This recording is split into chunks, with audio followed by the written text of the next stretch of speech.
하나님 말씀 시편 79편입니다.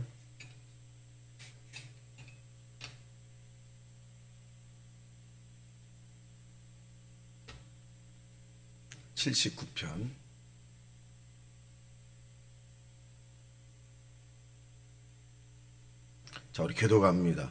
하나님이여, 이방 나라들이 주의 기업의 땅에 들어와서 주의 성전을 더럽히고 예루살렘이 돌 무더기가 되게 하였나이다.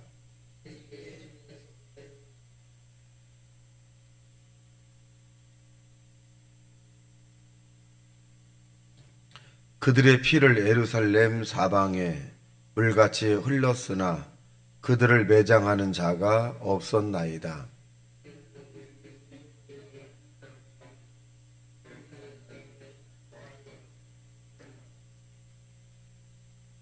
여호와여, 어느 때까지니까 영원히 노하시니까 주의 질투가 불붙듯이 하시리이까.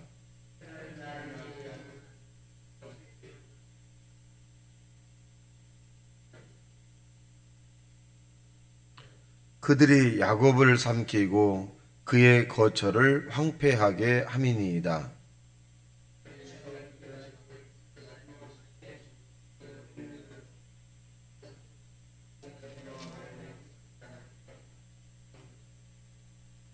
우리 구원의 하나님이여, 주의 이름의 영광스러운 행사를 위하여 우리를 도우시며 주의 이름을 증거하기 위하여 우리를 건지시며 우리 죄를 사하소서.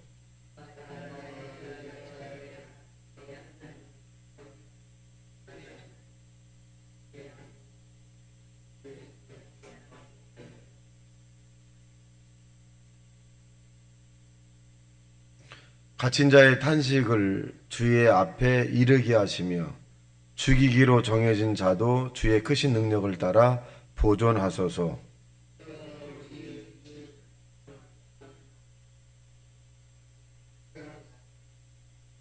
다 같이 합독합니다.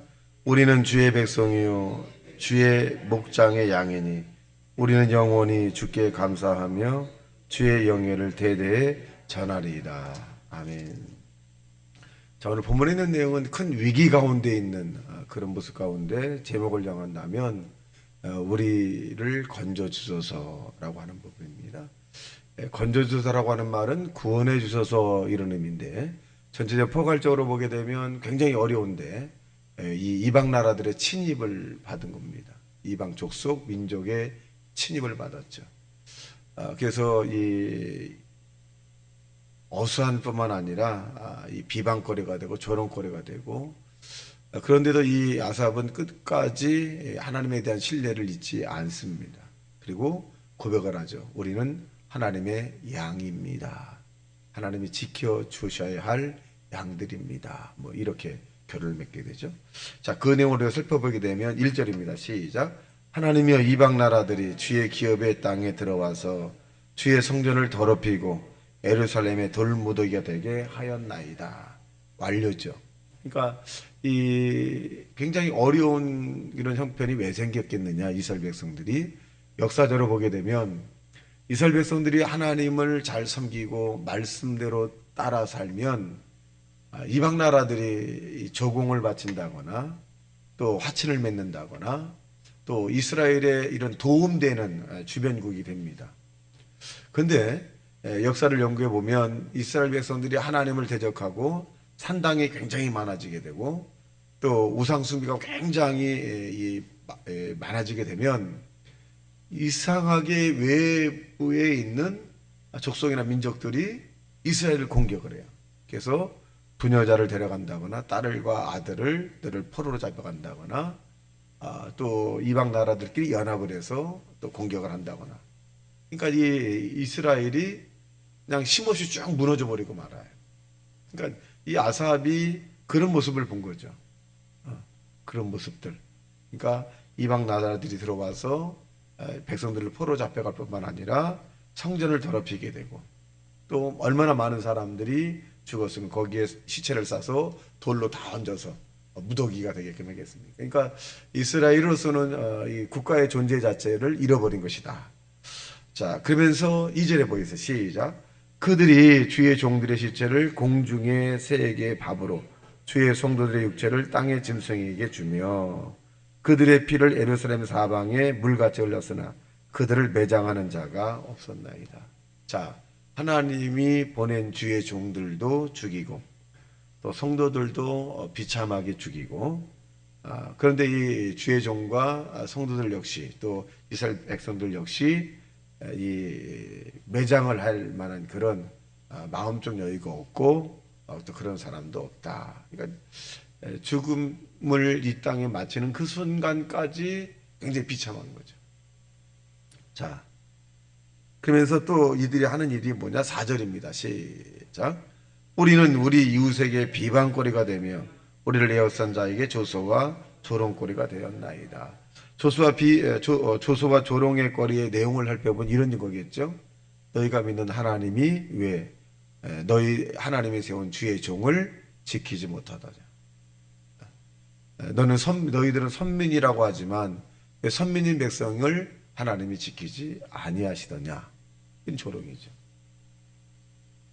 자, 이것을 우리가 이 IBRD라고 하는 적용을 하게 되면 어떻게 되느냐? 우리가 문제에 당했을 때, 기독교 문제를 당했을 때, 야, 열심히 신앙생활 하는데 왜 저런 문제가 생겨? 혹시 죄를 진 거 아닐까? 혹시 하나님 관계가 이런 막힌 것이 아닐까? 우리가 알지 못하는 뭔 또 다른 것이 있지 않을까? 뭐 이런 부분들로 우리를 조롱과 비소할 수 있겠죠. 그래서 또 비방을 당하기도 하고 본인은 굉장히 괴롭죠. 믿지 않은 사람이 이 믿는 자에보다 더 잘 되는 것 같고 형제들 간에도 마찬가지죠. 형제들 간에도 예수 믿는 사람과 예수 안 믿는 사람이 있는데 예수 안 믿는 사람이 이상하게 잘 되는 이런 부분들. 그래서 부모들이나 형제들 볼 때 넌 예수 믿는데 왜 예수 안 믿는 사람보다 이 시각으로 볼 때 인간의 시각으로 볼 때 왜 안 되냐 이렇게 볼 수 있습니다. 근데 그것은 중요한 것은 사람의 시각이라고 하는 것입니다. 자, 그래서 5절에 보면 시작. 여호와여 어느 때까지니까 영원히 노하시니까 주의 질투가 불붙듯 하시리까. 그러니까 너무 다 어느 때까지 하나님 우리가 이런 고난을 당하고 어려움을 당하고 이런 고통을 당하게 허락하시겠나이까. 이런 5절의 질문이 기독교인들의 이런 하나님을 향한 질문이 아닐까 하고 생각을 합니다. 6절 시작. 주를 알지 아니하는 민족들과 주의 이름을 부르지 아니하는 나라들에게 주의 노를 쏟으소서. 여기가 아니라는 거지. 믿지 않은 그들에게 하나님 쏟아달라. 그들의 이유는 분명하죠. 7절 시작. 그들이 야곱을 삼키고 그의 거처를 황폐하게 하였나이다. 쑥대밭을 만들었다는 거죠. 삶의 의미를 없어지게 했다. 그러니 8절 시작. 우리 조상들의 죄악을 기억하지 마시고 주의 공일로 우리를 속히 영접하소서. 우리가 매우 가련하게 되었나이다. 이 아삽은 조상들의 이런 하나님 관계 속에서 문제가 있다라면 사해달라는 것이고, 그리고 궁일이 우리를 여겨달라. 이 말은 우리를 불쌍하게 좀 생각해달라. 그렇게 표현합니다. 이 8절까지 내용을 살펴보면 이스라엘 백성들이 가장 큰 문제가 된 것은 이 아삽은 하나님 관계라고 하는 거죠. 하나님 관계. 하나님 관계가 문제가 됐고 틀어졌기 때문에 이런 결과를 초래했다. 저와 여러분도 마찬가지. 우리가 기도하고 말씀대로 살려고 그러고 참고 인내하고 또 견디고 하는 것은 뭐냐? 하나님 관계 회복이죠. 회복입니다. 그래서 계속적으로 하나님과의 회복을 자꾸 우리는 시도해야 돼. 근데 우리가 이 땅에 살기 때문에 눈으로 지은 죄, 마음으로 지은 죄, 손으로 지은 죄, 귀로 지은 죄, 또 삶의 모습으로 하나님의 마음을 아프게 한다거나 하나님 뜻대로 살지 못하는 것이 너무나 많습니다. 그래서 날마다 저와 여러분 예수단에서 주님을 닮아가는 하나님의 사람이 되시기를 예수님 이름으로 축원합니다. 자, 9절 시작. 우리 구원의 하나님이여 주의 이름의 영광스러운 행사를 위하여 우리를 도우시고 주의 이름을 증거하기 위하여 우리를 건지시며 우리 죄를 사하소서. 자, 이 아삽은 이제 현재 속에서 과거에 대한 부분만을 탓하는 것이 아니라 이제 적극적으로 나오죠.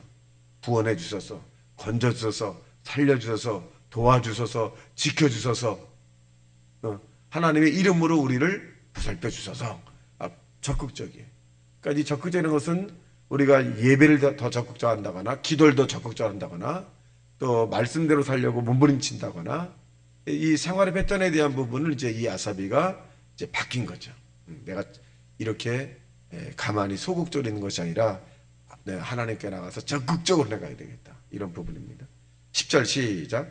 이방 나라들이 어쩌여 그들이 하나님이 어디 있느냐 말하리이까.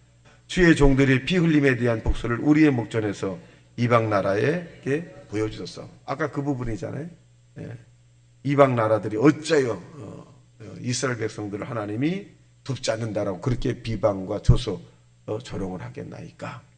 그들에게 오히려 하나님이 그들에게 우리의 원한을 갚아주소서. 이렇게 표현합니다. 자, 11절 시작.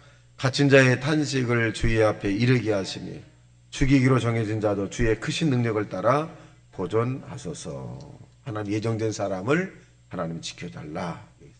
자, 12절 시작. 주여 우리 이웃이 주를 비방한 그 비방을 그들의 품에 7배나 갚으소서. 심은 대로 걷게 하소서. 여러분, 이 세상은 반드시 심은 대로 걷는 거예요. 그래서 땅에 사는 동안에 저와 여러분이 정말 좋은 걸 심어야 돼요. 믿음, 소망, 사랑을 심어야 돼요.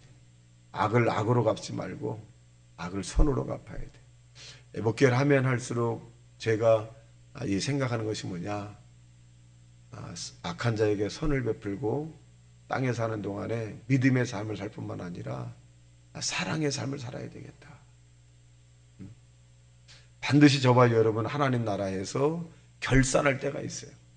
그런데 중요한 것은 하나님의 은혜를 많이 받은 사람에게는 하나님이 뭐라고 말씀하시느냐? 많이 달라는 거예요.